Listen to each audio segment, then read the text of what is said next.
อย่านั่งสมาธินั่งหนึ่งนั่งสมาธิคือเก่าแล้วก็นั่งลมหายใจต่อเนื่องหายใจเข้า1หายใจออก2หายใจเข้า3หายใจออก4หายใจเข้า5หายใจออก6มันต่อเนื่องแบบนี้แหละนับ1 6 1 6 1 6กลับมา1 6หลังกลับมา1 6หลังกลับมา1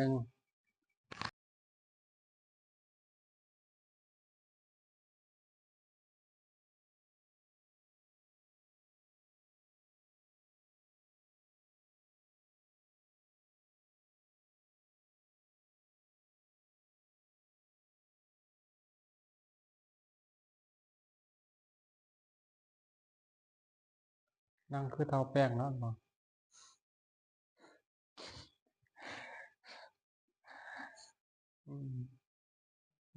โมเมนต์เขาบังคับแอมให้มันรับที่บ่ต้องบังคับก็ได้เอามือตากับมือซื่อที่ธรรมดาที่เหนือหูลมถ้าไปเข่งตึงใส่สายตาเนี่ยมันหูลมบ่ได้เลยหูลมยากบอกถ้ามันหูลมได้บอกนี่ที่มันหูลมยากได้บอกยิกตาใส่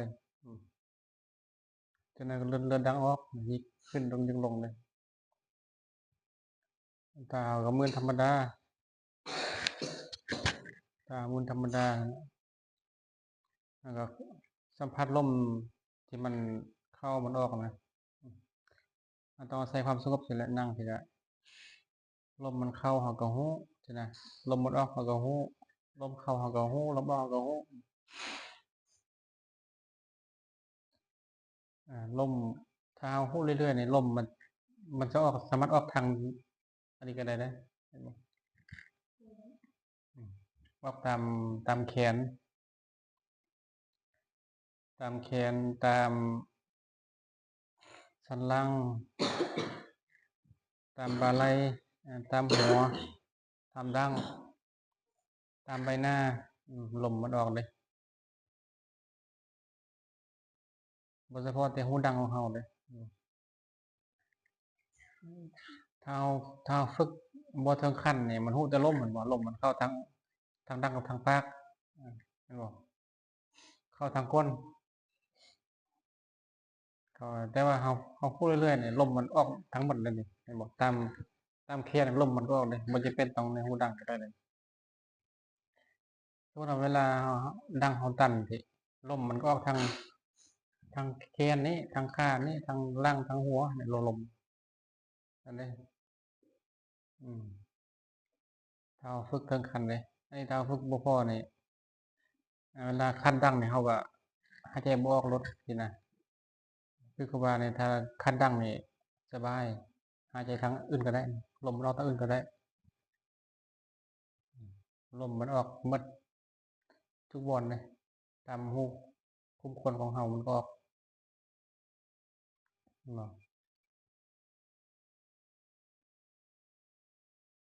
ถ้าแปลงแล้วเป็นยังเป็นไข้ยังไข้ไข้ใจอืมไข้ใจมาบ้านเราเป็นไข้แล้วบ่แม่นติหรือว่าไปเลาะการป่าบ่อืมอยากกินหม่องอืมอืม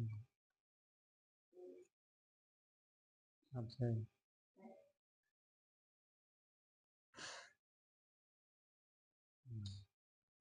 กินทรายกินหยังก็กินมอนเป็นใบอืมบักม่อนอืมเขาไว้เฮ็ดเหล้าอันบ่อืมเพี่อนคือกินซั่นน่ะหิว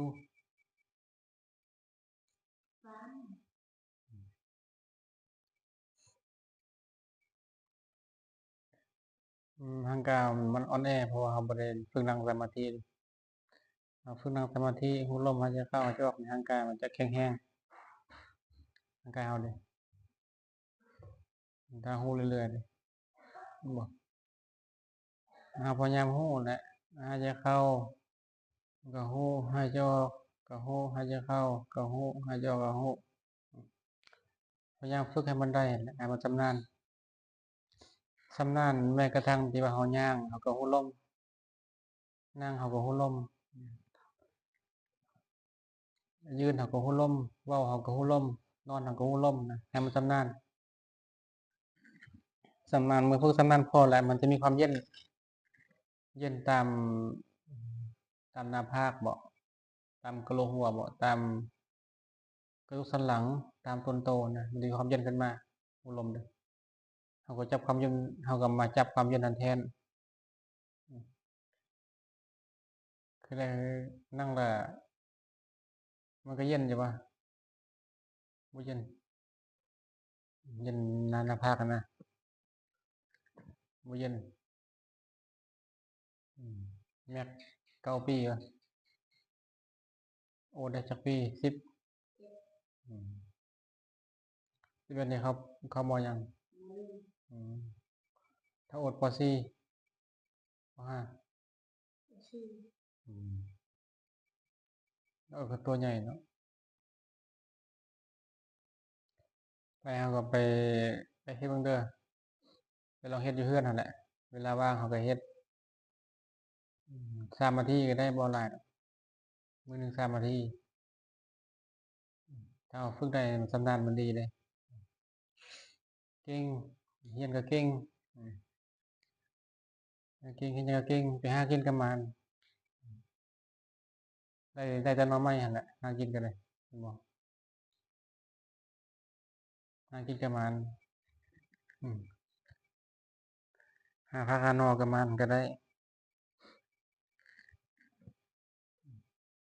ไปตีกับหมู่ด้วยตีกับหมู่ก็ได้อืมถ้ามีสมาธินี่เราไปเป็นนักมวยเนาะอืมนักมวยนี่สมาธิต้องดีเด้แม่นบ่สมาธิบ่ดีนี่อาสลบก่อน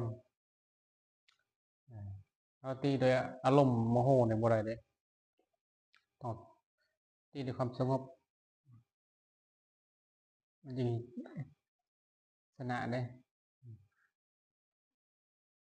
เคยไปตีกับหมู่บ่เคยบ่อาเท่าแม็กเด้เคยไปตีกับหมู่ตีกันนะอืมชนะเขาบ่หรือว่าไปเลยหงายหลังอืมไปเลยหงายหลังมาก็อดเด้ตีก็ชนะอยู่บ่5-15-1อืมเขาน่ะ5คนเจ้าผู้เดียวอืม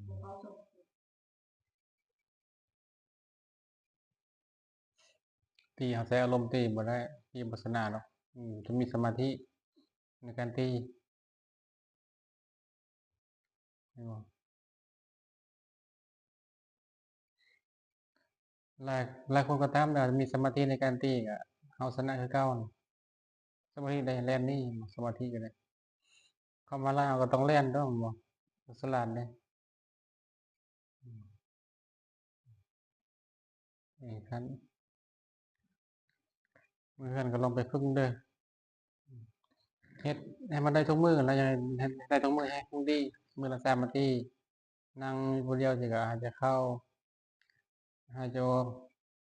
หายใจเข้าหายใจออกหายใจเข้าหายใจออก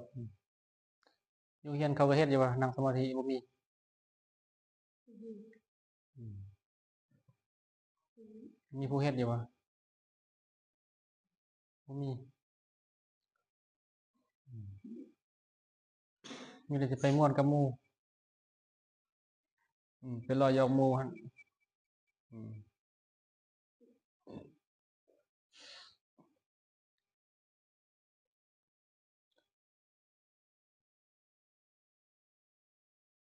ลิ้น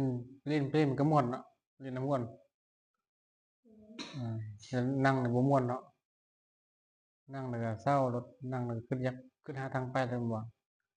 นั่งอยู่ซื่อบ่ได้นั่งอยู่ซื่อบ่ได้นั่งคือพระพุทธรูปใดบ่บ่ได้เนาะบ่เป็นพระพุทธรูปเนาะเป็นคนนั่งไปแล้วก็ใจมันก็ขึ้นไปเห็นบ่ใจนี่มันเป็นตัวนำใจเป็นผู้สร้างร่างกายเป็นผู้ตามเห็นบ่ใจนี่มันออกทางตาเด้ตาเห็นนี่อยากไปรถเห็นบ่ตาเห็นทางตามันก็อยากไปได้ยินทางหูมันก็อยากไปรถดึงเด้ทางตาเนี่ยมันก็ดึงไปทางหูก็ดึงไปทางดังก็ต้องดึงไปทางปากก็เห็นอาหารก็ดึงไปมันอยู่นิ่งบ่ได้ใจคนน่ะนั่งอยู่ซื่อบ่ได้เดี๋ยวไปหันไปนี่ถูกใจมันดึงไปใจเนี่ยเปรียบเหมือนตัวลิงเดี๋ยวขึ้นไปหันขึ้นไปนี่อันนี้มันเป็นธรรมดาคนเฮาบ่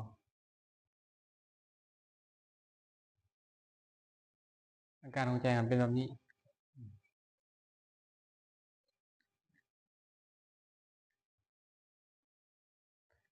มันจึงทุกข์เด้เพราะว่ามันขึ้นไปแหละใจมันมาอยู่นิ่งบ่ได้มันก็เลยทุกข์ถ้าใจอยู่นิ่งได้มันก็บ่ทุกข์แหละบ่ทุกข์ยังบ่เจอความร้อนของแท้นะใจอยู่กับที่ใจนิ่งได้ใจปกติใจที่นิ่งได้นะใจดีอย่างนั้นใจนิ่งได้ใจบ่นิ่งใจวุ่นวาย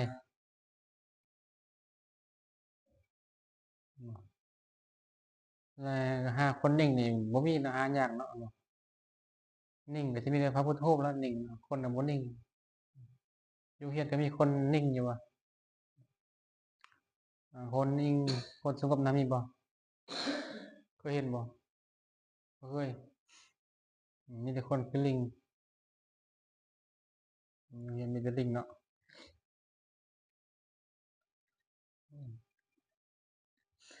มื้อเฮือนเฮาก็ลองเฮ็ดเบิ่งเด้อ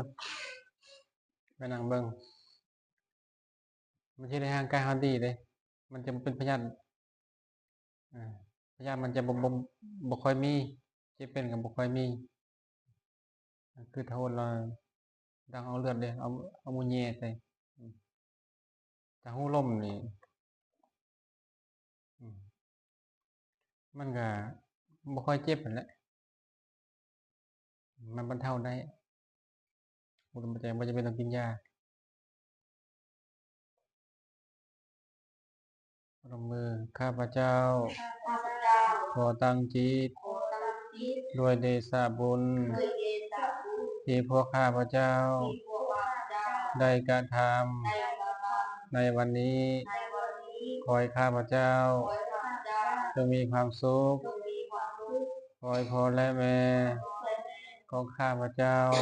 ของข้าพเจ้าจงมีความสุขจงมีความสุขขอให้ญาติพี่น้องขอให้ญาติพี่น้องหมู่เพื่อน ผู้เพื่อนเจ้ากรรมนายเวรเจ้ากรรมนายเวรของข้าพเจ้าของข้าพเจ้าจงมีความสุขจงมีความสุขขอให้เราเทวดาเทวดาและสรรพสัตว์ทั้งหลายและสรรพสัตว์ทั้งหลายจงมีความสุขจงมีความสุขอย่าได้เบียดเบียนอย่าได้เบียดเบียนอย่าได้พยาบาทซึ่งกันและกันจงพ้นจากทุกข์ทั้งปวงด้วยเธอ